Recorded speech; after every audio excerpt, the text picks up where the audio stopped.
بسم الله الرحمن الرحیم. قدم کتونکو زه ځایشه کمال یم او دا وخت د بازیر سټوډیو نه تاسو ته مخاطب یم. قدم کتونکو دا وخت سره زموږ ملګری ریپورټر واجد خان هم په سټوډیو کې موجود دی. زموږ سره د جمعیت علماء اسلام متوقع چیرمن چې دی د ریپورټ غربینه مفتي صدیق الله صدیقي صاحب کوم چې د ډېر لوی اکیډمۍ هیډون دی د هغې باقاعده ډایرکټر په حیث باندې کار کوي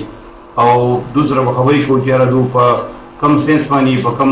یو ډېر حساس فیلډ ته راغلي چې یاره کوم چې تعلیم دی هغه جدا سیکشن دی او کوم چې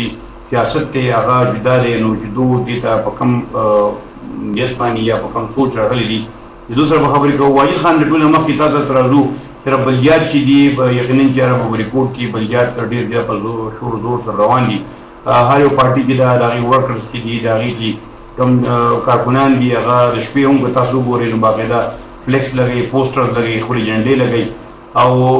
هغه ګهمي ده چې یاره کم په جرنلیشن کېږي. څه وایې، څه نظر لرئ؟ اول خو ډېره مهرباني شاه صاحب چې دوباره چې دی نو موږ پروګرام سټارټ کړو او ټولو ته چې دی مبارکي ورکوم ټول ټیم ته. مننه. تاسو د الیکشن په حواله باندې د بلدیاتي خبره وکړه نو تاسو دې په ریپورټ کې چې دی نو ډېره زیاته ګیمي روانه ده. هر یو امیدوار چې دی نو کوشش کوي چې د خپل سیاست او د خپل خدمت په وجه باندې خلک ځان ته چې دی نو راغیب کړي. دغه وجه ده چې نن سبا د ریپورټ بازار که تاسو ګورئ نو په هغې کې جنډې او فلیکسونه او پوسټرې او سپیکرې په زور و شور سره لګېږي او دغه ګیمې روانه ده. واجد خان کوم ګورئ هسې ستاسو کوم چې سوچ دی، کوم نظر دی، هر یو پارټي یقینا خپل سوچ لري، خپله نظریې لري، په خپل وجن راوتي دي، هر یو کس عوامو له کنوینس کولو کوشش کوي. خو ستاسو څه خیال دی چې کوم پارټي چې ده د هغې پړله بجټینګ کې موږ نه شو ډیسایډ کولی، خو چې کوم پارټي چې د هغې پړله باري ده او کوم چې ستاسو په سپورټس کې د رنر او وینر وایي که نه، چې کوم رنر دی کوم وینر دی، څه نظر لرئ؟ شاه صاحب اوس هېڅ پته نه لګي چې دا انتخابات په کوم طرف ځي، خو دا راته ویلی شو چې په ریپورټ کې یو دوه درې پارټیان دي او داسې چې دی نو کوم حکمران پارټي چې دی نو هغوی هم ډېر زیات چې دی نو کوششونه کوي چې خپل کینډیډیټ له ووټونه پیدا کړي. څه به د حکومت د طرفه چې دی نو کوم دغه چې هغه ورته هم میلاویږي او کوم چې هغه خپل کوم سټرګل کوي چې هغه ته به خپل د هغې ثمرات هم میلاویږي. که بل خوا وګورې نو دلته چې دی نو فضل اکبر خان چې دی نو هغه هم ښه زبردست کمپین روان دی د هغوی او میبي چې ټف ټایم ورکړي پي ټي آی له. دې خوا که موږ نظر وکړو نو کتاب هم نشو نظر انداز کولی چې تاسو ته پته ده چې د کتاب چې دی نو یو داسې ووټ دی چې هغه سړی سرپرایز کړي په آخر کې، نو هغه هم نشو نظر انداز کولی. واجد خان مفتي آزاد امیدوار هم چې دی نو هغه هم سرپرایز کولی. واجد صاحب مفتي صاحب سره ډېر ډسکشن کوو. مفتي صاحب یو جان مننه تاسو هم د خپل ډېر زیات اهم ټایم راکړو. دا راته وایي چې یقینا جمعیت علماء اسلام چې دی دا په پاکستان کې خپل یو طاقت لري، خپل یو زور لري، خو زه د داسې یو پوښتنه لرم چې تاسو چونکې په یو ایجوکیشن ډپارټمنټ سره تعلق دی او تعلیم چې دی هغه ستاسو یو پیشه ده او تاسو یو سکول چې د هغې لیډینګ کوئ، په هغې کې به یې ډایرکټر کار کوئ، نو مطلب دی تعلیم او سیاست دا دواړه ډېر الګ الګ دي. نو څنګه هم دا چای څوک و بیا د جمعیت علماء اسلام طرف ته څنګه رغبت پیدا کړو؟ بسم الله الرحمن الرحیم. زه شاه صاحب ستاسو ډېرې زیاته شکریه او زه شکریه ادا کوم د واجد صاحب چې هغه دومره په ژورې خبرې کړلې او په دې سیاست باندې د هغو ډېر غټ او ډېر ګهر نظر دی. زه شاه صاحب خبره دا ده چې څنګه چونکې ایجوکیشن او سیاست دا تقریبا دوه یو شی دي. موږ په تعلیم کې هم د خلکو ماشومانو خدمت کوو، دغه ماشومان وړه راځي د هغوی خدمت کوو، زموږ د معاشرې لپاره موږ بیک بون جوړوو او د هغې نه پس دا چې موږ د پوره قوم دپاره معمار جوړوو د هغې لپاره. نو دغه شان په سیاست کې دغه خو موږ لکه یو سافټویر یو هارډویر سیاست زموږ لپاره هارډویر په شان دی او ماشومان تعلیم شو دا زموږ سافټویر دی. هلته چې موږ سافټویر اپډیټ کوو نو دغه اوس ولاړ موږ چې د هارډویر هم اپډیټ کوو. بیا جمعیت علوم اسلام نه خو دا دي چې چونکې څنګه د یو علمي کورنۍ سره تعلق دی او بل دا چې څنګه مذهب طرف ته رجحان سیوا دی چونکه مذهب او سیاست له مقبال سے هم مکه چې مذهب نه دی سیاست جدا کول دی او بیا بل څرګندګي جوړ شي نو چونکه دا تعلیم او مذهب د دې په وجه باندې او دا پارټي دا په پاکستان کې واحد پارټي ده چې دا نوم دی جمعیت علماء اسلام یعنی د اسلام چې څومره علماء هغه یو ټولګه را پای کې راغون شو دي نو او بیا بل دا چې دا نه هم د مصدر ده کنه کتاب نه خدا نو چونکه څنګه سره ریلیټ شیزون دی ملاوي کې سم په اسلام کې شاعر دا شانتي دا یو هم دا یو آیکن دی مفتي صاحب یقینا ډېر انټرېسټینګ خبر وکړه چې جمعیت علماء اسلام دي د علماو یو باقاعده یو پلیټفارم دی ټول علما پرې راوړل شوي دي خو که تاسو ګورئ نو په مختلفو انګلو باندې په مختلف سوچونو باندې یا په مختلف ذرایعو باندې د دې علماو د بدنامۍ کوششونه روان دي یا جمعیت علماء اسلام چې که فرض کړئ چې په خپل انټرنل ایشو شته یا تاسو ګورئ چې رانی ګروپ جوړ شوی دی بیا جمعیت علماء اسلام په او بیا سکینو نو سینو جوړونګو دایره خبر دا غزم شو حکم شیرانی ګروپ چې نو دا کې لا سو په دې حالات او وضعیت باندې اثر نه پروي شاسر الله پاک په قرآن کې پاک فرمایي کنه چې یمیز الله الخبيث من الطيب الله پاک وي دا پاکونه د خباثت نه پاک لري کی یا د پاکونه د خبيث اقوا ګنده شزون ته واسي ځکه په جسم کې په خپل څنګه چې دا سيلز مرشي ډیډ سيلز دانو په شکل کې راوځي یا د سټولز په شکل کې ګن په شکل کې راوځي دا شان چې شیرانی صاحب کتا سو ور چې همیشه د جمعیت الاسلام د خلکو سره مخالفت کړي دي او جمعیت چې د سم پروتوکول ورکړي یعنی دې څنګه بابا په نظر ورته مقتل پاتې شو دغه په دې بنی اسرائیل کې وکاسو بلا من باورا هغه پورا کال هغه مذهب د پاره عبادت نه هغه یو سکند اخواشه نه دی په اخر کې خاطر په دغه کفر سره وکړل شو نو بهر کې دا په دې راځي فدرشن په دې کې یا الله پاک دې را فلټر کو او واقعي زم په خپل اختلاف د سره شته که تاسو وګورئ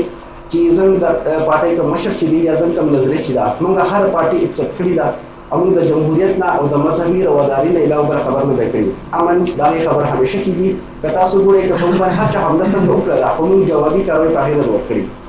او چونکه موږ د تمام مذهبي پارټیانو د سرپرستی کوو لہذا که هر پارټي که مذهبي پارټي دا کدا هر څه وي خو موږ دا اوس ټول سرپرستی کوو پلان د بچي که هر څه وي پلان ولري شو کنه څنګه پارټو د بچو په شانتي چې موږ ټول بچي سپورټ کوو مفتي صاحب یو ډېر عام جواب تاسو ورکوه جواب کې سوال پیدا شو هغه دا دی چې که وګورئ نو پاکستان تحریک انصاف چې دی د هغې د خپل یو سورس دی یو زور دی یو طاقت کې روان دی کوم چې کلاډیان دي هغه د هغوی سره دي کوم چې سپورټس مینان دي هغه د هغوی سره دي مطلب یو جنون دی اوس هم هغه جنون چې دی که فرق موږ چې مهنګایي ده نو د مهنګایي سره د پارټۍ تعلق نشته که تاسو ګورئ د جمعیت علماء اسلام سره بیا هم شاید یو ډېر هیډن سورس دی هیډن سورس چې دی هغه د طلبا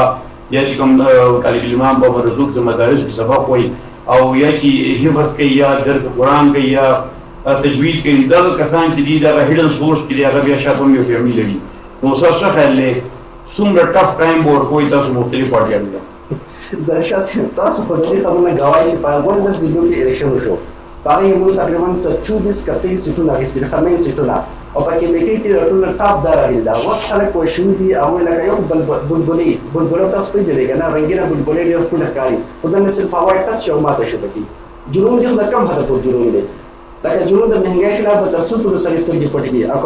کوتره پیشو پرې حمله کوي دا سترګې ځان پټې کړي چې کوتره به مانې وي که زه ډېرې سترګې پټې کړم لکه سیسټم پوه شته که نه او جمعیت الاسلام ځکه چې دا موږ سیسټم راکوي الله پاک فرمایي چې لقد انزلنا الیکم کتابا فیه ذکرکم افلا تعقلون چې بشکره موږ ستاسو طرف ته کتاب او قانون هیڅ نازل کړی دی که ته کوئی لږ سوچ وکړې په دې کې ستا د هرې مسلې ستا د هر قسم قبش دی د هغې په دې کې حل شته نو چونکې موږ قرآن دایانو په قرآن پوهېږو کتاب څنګه نښه ده الله پاک په خپل فرمایي چې ذلک الکتاب لا ریب فیه همدا کتاب دی ټپه پکې لګېږي شک پکې نشته اخر دا وایي د کوم چې تحصیل نظامت لپاره یا تحصیل چیرمین لپاره ولاړ دی شناخت سے بارے کې څه فکر دی څه نظر مو دی چې هغه چې کوم طریقه کار روان دی آیا هغه څومره درست سمت کې روان دی په پریویس ټایم کې غلطیانې شوي دي جمعیت علماء اسلام نه چې هغه جنرال کونسل ته یا یوت له توجه نه ورکړي هغه غلطیانې اول ځان نه یو طرف ته کړي وایي ویستې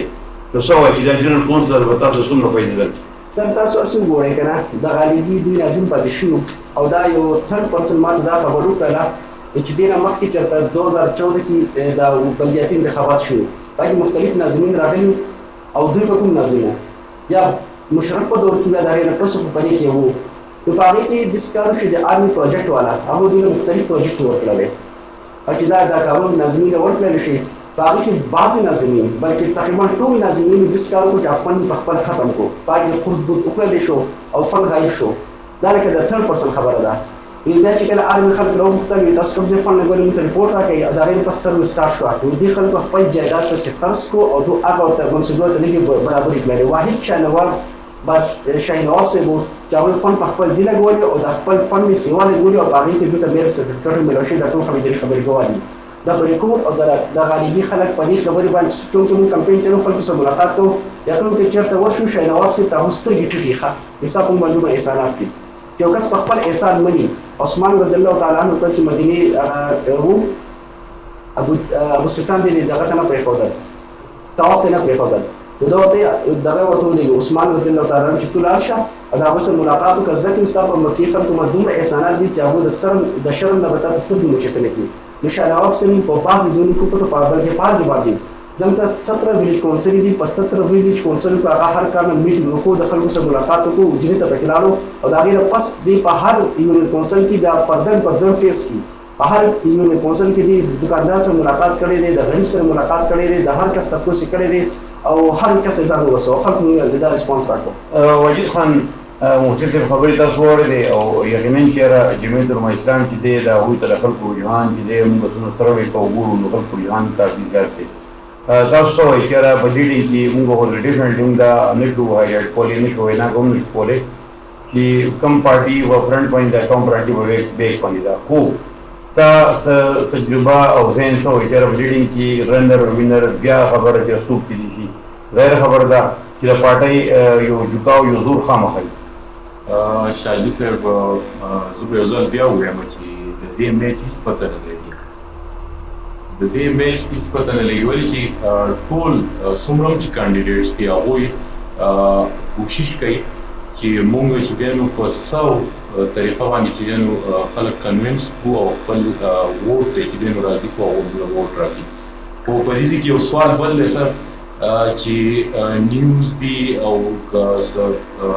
داسې رپورټ راغلی دی چې انتخابات ملتوي کېدی هم شي نو په دې باندې به تاسو ښه پوره تجزیه وکړئ شاه صاحب چې د دې خبرې چې دی نو یو دغه راوځي چې خلک ته د یو هغه دغه میلاو شي چې آیا الیکشن کېدو والا دی نه دی کېدو والا دا هر څه خو بیا وروسته دي که نه یاره کمپین چلوم زه چې دی نو خرچې کوم ما چې څومره خرچې وکړې د هغې دغه خو بالا راوځي چې زه الیکشن لړاو کوم په الیکشن نه لړاوېږي نو بیا خو دې هر څه ډېره مننه یو جهان مننه واجد صاحب او ستاسو د ټیم راکولو مفتي سید الله صاحب ستاسو ډېر یو جهان مننه د خپل قیمتي وخت مو راکو غوښتنو کتونکو واجد خان یو بهترین سوال پرېښود او سوال دا دی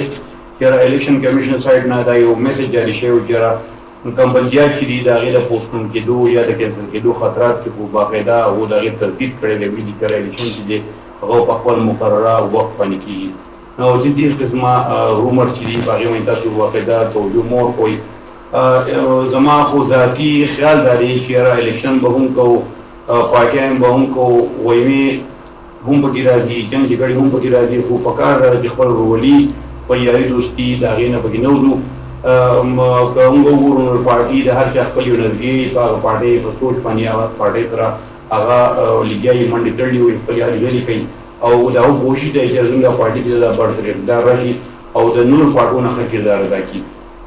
که یو طرف تاسو وګورئ نو پارټي بازي چې دا هغه په رښتو باندې حاوي کول نه دي پکار نو که بل طرف ته موږ وګورو نو یاره پارټي چې دا هغه موږ له په دې دنیا کې څه خاص فایده نه راکوي نه د هغه جام پیدا ورکوي نه دې جام پیدا ورکوي صرف او صرف د عوام خدمت کې هغه د پارټۍ نه بغیر هم کېدی شي د بل پروګرام پورې به انشاءالله د یو بل نوي میلمه سره به موږ ډسکشن کوو ازون پروګرام سلسله چې دا باقاعده موږ سټارټ کړې ده او یقینا موږ ډېره موده چې هغه سکرین آف وو د هغې بیا ځان څه ټکنیکل ایشوز ول څه مشکلات ول او خپل ذاتي مصروفیات هم ولو زه د واجد صاحب او د مفتي سیف الله صاحب ډېر مشکور یم واجد صاحب په خپل